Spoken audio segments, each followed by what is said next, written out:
For the rest day na naman nga tayo mga ka-cuties, kaya ito nag-decide ako lumabas at gumala mag-isa. Siyempre, no need ko din i-pamper yung sarili ko. Love yourself nga, di ba? Eto na nga, nakikita nyo, nasa labas na ako.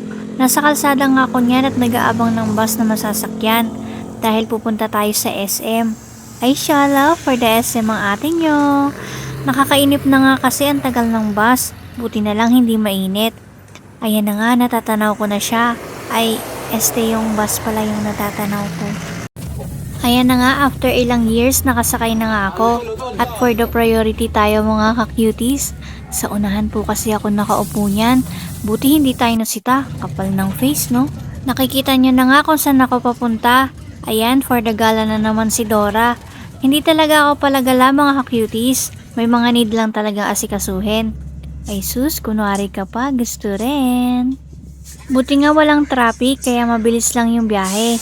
Hinahanap ko na nga siya dyan eh. Ay, sana all hinahanap.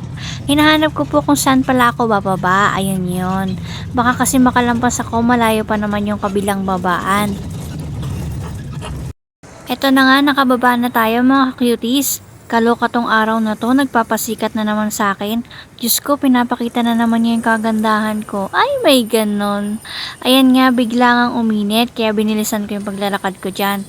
Ba't nga ba ako nagmamadali? May dala nga pala akong payong. Ano to, props? O, ayan, nakakita na naman kayo na maganda. Diyos ko, wag tumingin, baka ma-inlove ka sa akin. Ay, may ganon, ang kapal ng mukha ng ating yung mga cuties. Malapit na nga po pala ako sa SM mga ka-cuties. Konting tiis na lang, masusunog na po ako. Sayang pa naman ang sabon, ang mahal pa naman. Ano ba naman kasing araw na to, masyado akong ina-expose eh. Alam ko naman na hot ako. Bahala ka, ikaw rin, bigla kang ma-fall sa akin. Ay sus! Ang dami na naman satsat ng ating nyo. Palibhasa, wala pang almusal yan. Inuuna ang paggagala. Diyos ko. Sa totoo lang ang kapal ng face ko dyan mag-video. Vlogger yarn. Okay lang, maganda naman ako eh. Ayan na nga, nakapasok na ako ng SM at sinimulan ko na yung dapat kong simulan. Nagpunta muna po pala ako ng PhilSys dahil magpapacheck ako if available na yung national ID ko. Sa mga gustong kumuha ng national ID, dito lang po pala to sa SM Dasma. Dala lang po kayo ng extra valid ID at PSA. Nagintay muna ako dyan habang chine-check nga nila kung meron na akong available na ID. Ayun na nga mga cuties, medyo na-disappoint nga po pala ako dyan kasi hindi pa daw available yung ID ko. Nung 2022 pa ako nagpa-ID noon, until now wala pa. Nakakaasar talaga. Eto na nga mga cuties, nandito na tayo sa second location. Nandito po ako ngayon sa EO para magpa-check up at magpasalamin. Namimili nga po pala ako ng salamin dyan habang nakapila po yung name ko. Bala ko din po kasing bumili ng bagong salamin. Ayos pa naman yung salamin ko. Bet ko lang talaga bumili ng bago. Bet ko din kasi yung mala Korean style na eyeglasses. Uy, napapaghalata ang adik sa Korean novela ang ating ninyo. Diyos ko, mura nga po pala dito. 999 up to 2,999 yung mga eyeglasses na nakapromo. Madami nga pala akong nagustuhan dyan. Pinipili ko kasi yung kulay na gusto ko. Silver or rose gold sana. May napili na nga po pala ako dyan na hindi ko talaga binitawan. Ito nga po pala yung dati kong salamin at ito po yung napili kong salamin. Super pretty niya, as in, sobrang ganda. So ayan, dahil nga madaming tao, dinala ko nung nag-assist sa akin sa isa nilang store sa baba malapit sa grocery. So agad kong hinanap yung gusto kong salamin. Ito na nga siya, natapos na din akong i-check up at sukatan. So tumaas nga po pala yung grado ko, kaya pala madalas akong mahilo. So after that, nagpunta ako ng Watson para tumingin-tingin lang ng makeups at skincare.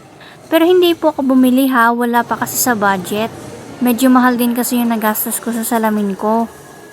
So after kong gumala ng mga 30 minutes, bumalik na ako sa EO para kunin yung eyeglasses ko. Hirap nga po pala akong maglakad dyan kasi blurred yung mga nakikita ko. Mataas din kasi yung stigmatism ko, kaya sabog-sabog yung ilaw na nakikita ko. Napakahirap kaya nun, ang sakit pa sa ulo.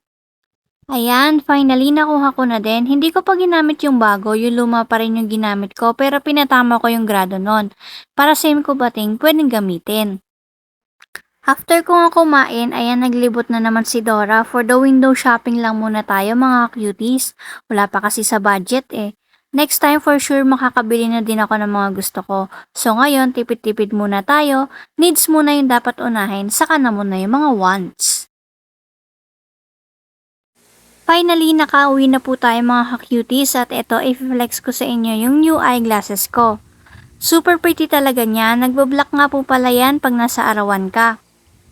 Bet na bet ko kasi siya kasi mala-Korean yung style niya at syempre yung color niya, color rose gold na may halong pink pero mas naging ibabaw yung kulay pink sa kanya. Super favorite ko kasi ang pink kaya yan talaga yung pinili ko. Ipapakita ko din sa inyo kapag suot ko siya sa may araw. Hi mga ka-cuties, ito na nga, tinatry ko na siya ngayon habang papasok tayo sa trabaho.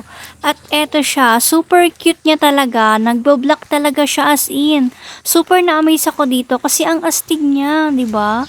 So paano ba yan mga ka-cuties? Tama na mga satsat, sa susunod na lang ulit.